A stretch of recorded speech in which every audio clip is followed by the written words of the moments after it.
اللہ کے رسول جب معراج پہ گئے تو آپ نے دیکھا کہ کچھ عورتوں کو سر کے بال پکڑ کر ایک درخت سے لٹکا دیا گیا جہنم کے اندر، اور ان کو الٹا الٹا ان کو گھمایا جا رہا ہے، اور ان کے ہاتھ پیچھے سے باندھ دیے گئے ہیں، اور ان کے دونوں سینوں میں، عورتوں کے دونوں سینوں میں کھنجر ڈھونک دیے گئے ہیں یہاں سے، اور یہاں نکال لیا گیا ہے، یہاں سے کھنجر ڈالا، یہاں نکالا گیا ہے۔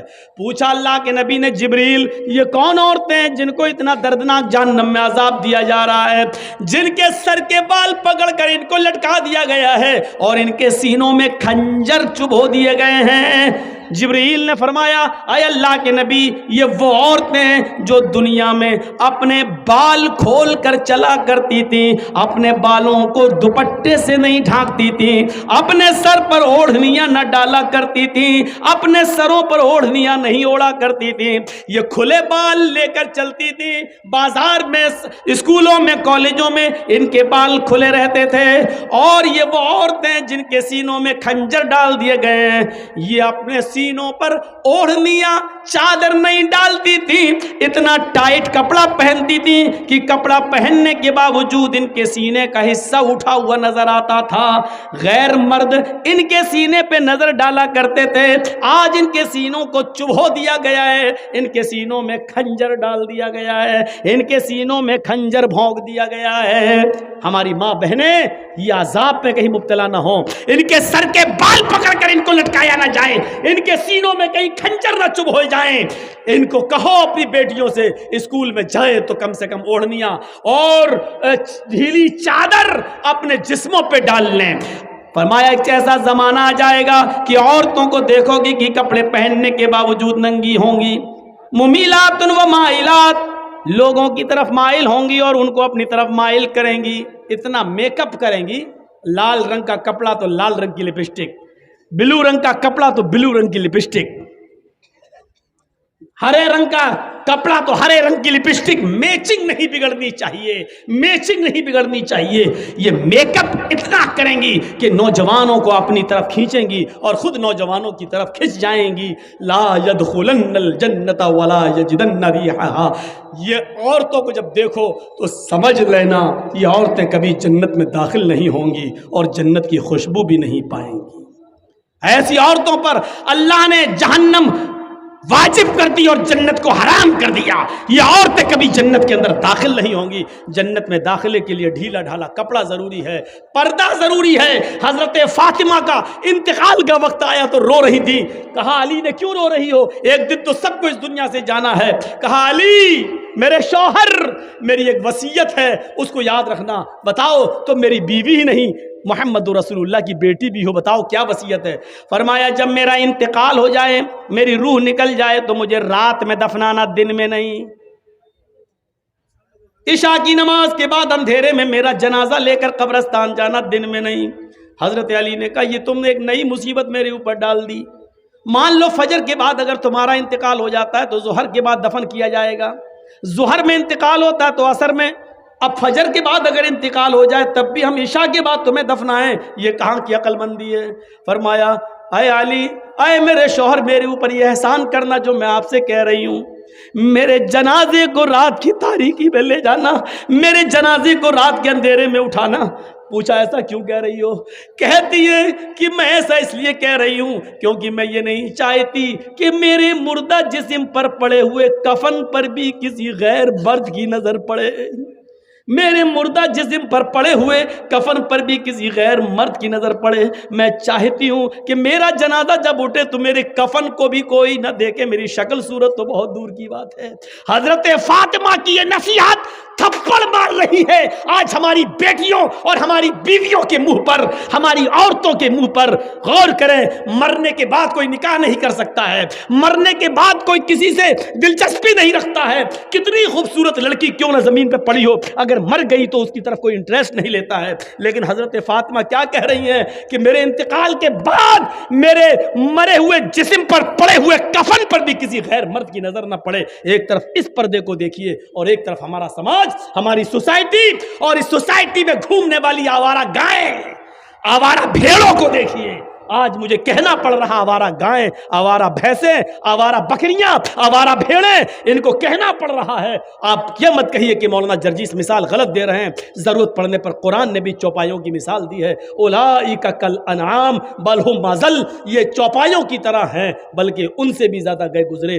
جب قرآن انسان کو اللہ چوپایوں کی طرح کہہ سکتا ہے، اگر ہم نے ان کو بے لگام گھوڑی اور بے لگام اونٹنی یا ہم نے آوارہ بھیڑ و بکری کہہ دیا تو کوئی غلط یہ چیزیں ہمیں اپنے سماج سے دور کرنے کی ضرورت ہے۔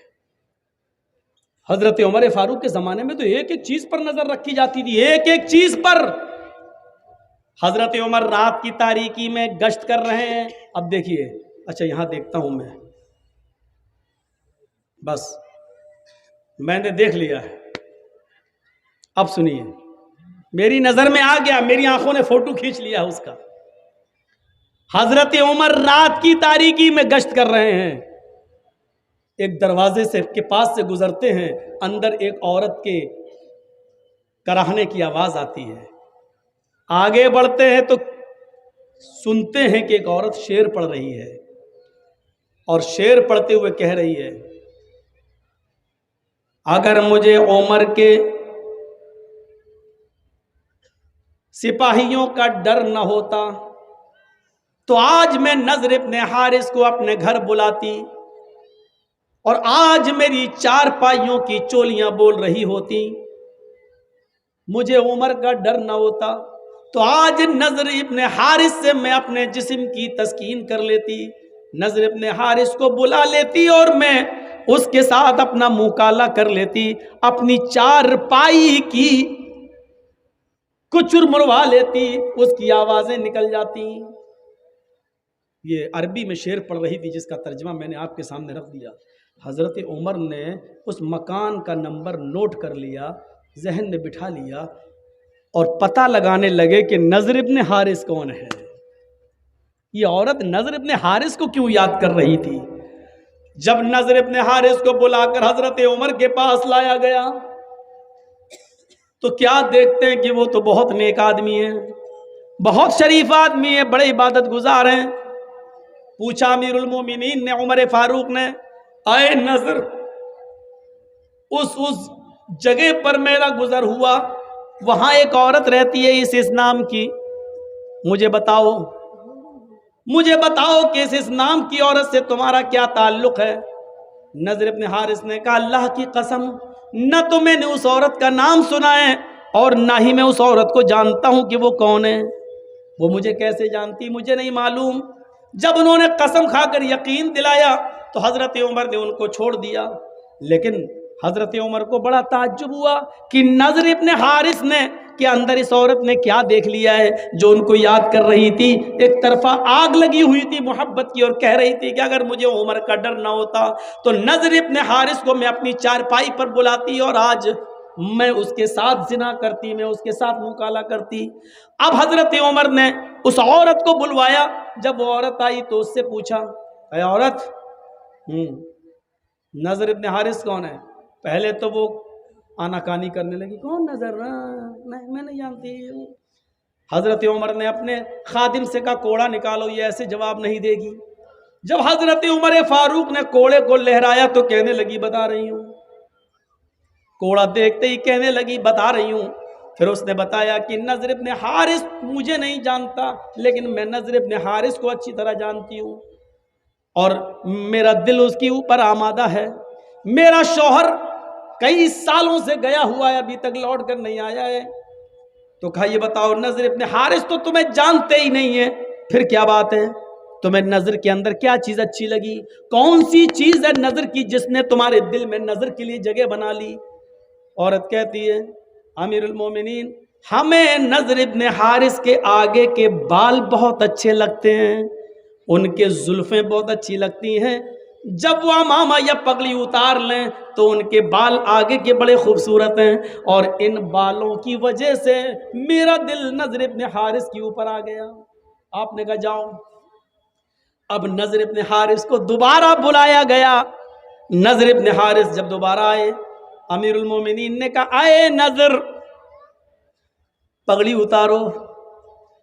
نضر ابن حارث نے جب عمامہ اتارا، پگڑی اتاری تو کیا دیکھتے ہیں کہ ادھر کے آگے کے بال واقعی ان کے بڑے ہوئے ہیں. یہاں آپ پیچھے کے بال بڑھا سکتے ہیں تھوڑے بہت، یہاں تک یہاں تک یہاں تک، لیکن آگے کے بال آپ یہ زلفیں جو ہوتی نا، کبھی دیکھا کبھی کبھی کچھ لوگ تیرے نام، سلمان خان ہجڑے جیسی وہ ایکٹنگ ایسے، یہ آگے کے بال صحیح نہیں ہیں. قرآن نے آگے کے بالوں کے بارے میں کیا کہا؟ لَنَسْفَعًا بِالنَّاسِيَةِ، قیامت کے دن ہم ابو جہل کو پیشانی پکڑ کر گھسیٹیں گے اور گھسیٹ کر جہنم میں ڈال دیں گے. پیشانی ماتھا تھوڑی پکڑا جاتا ہے، کوئی پکڑ کے دکھائے پکڑ جائے گا نہیں. تو پیشانی پکڑنے کا مطلب یہ آگے کے بال، یہ بال پکڑ کر ابو جہل کو گھسیٹ کر اس کو جہنم میں ڈالا جائے گا قیامت کے دن. تو میرے بھائیوں، آگے کے بال، پیشانی کے بال رکھنا یہ ابو جہل کی نشانی ہے، ابو جہل کی عادت ہے. ابو جہل نے آگے کے بال رکھے تھے، اس لیے اللہ نے ابو جہل کے بالوں کا ذکر کر دیا. ہم اس کو آگے کے بال پکڑ کر، پیشانی کے بال پکڑ کر اس کو گھسیٹتے ہوئے جہنم میں ڈال دیں گے.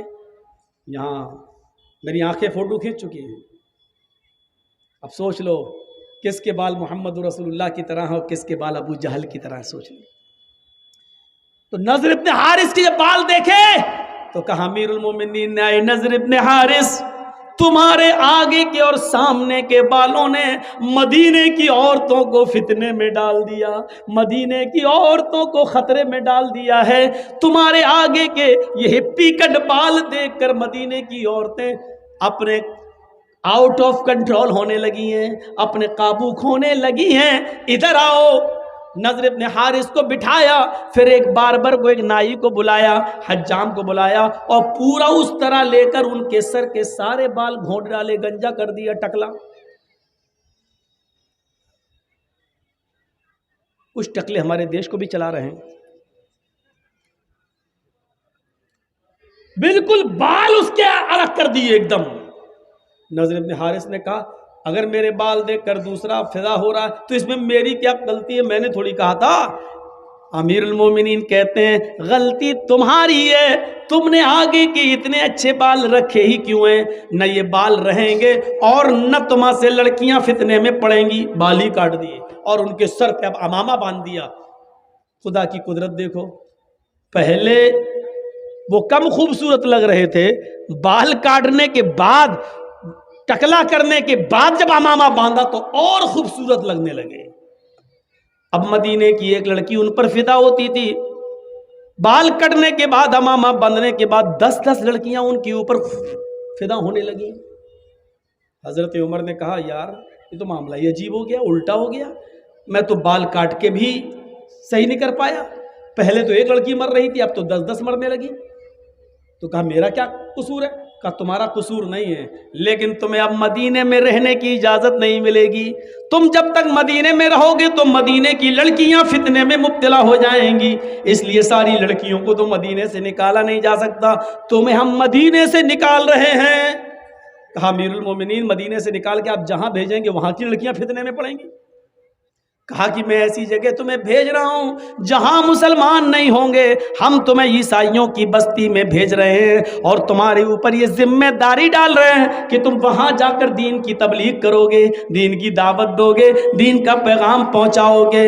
وہاں رہنے کے بعد اگر کوئی اسلام لے آتی ہے اور اس کے بعد تم سے شادی کرنا چاہتی ہے تو شادی کرنے میں کوئی حرج کی بات نہیں ہے، کم سے کم مدینے کی لڑکیاں تو فتنے میں محفوظ رہیں گی فتنے سے. نضر ابن حارث کو دوسری کنٹری میں بھیج دیا، دوسرے شہر میں بھیج دیا اور ذمہ داری دے دی کہ اتنے مہینے میں، اتنے دن میں اتنا کام، اتنا دعوت، اتنی تبلیغ کر کے اور پوری ایک لسٹ بنا کر ہمیں بھیجو. جب دن بھر کام ہی میں رہو گے اور پھر یہ عیسائی ہونے کی وجہ سے شاید مسلمان سمجھ کر تم سے پیار ہی نہ کریں، اس لیے تم ان سے دور رہنا اور تم بھی اور ان کے فتنے میں مت آنا. تو میرے پیارے ساتھیوں، حضرت عمر یہ کرتے تھے، ایک کے بڑے بال دیکھے تو اس کو بھی کاٹ ڈالے.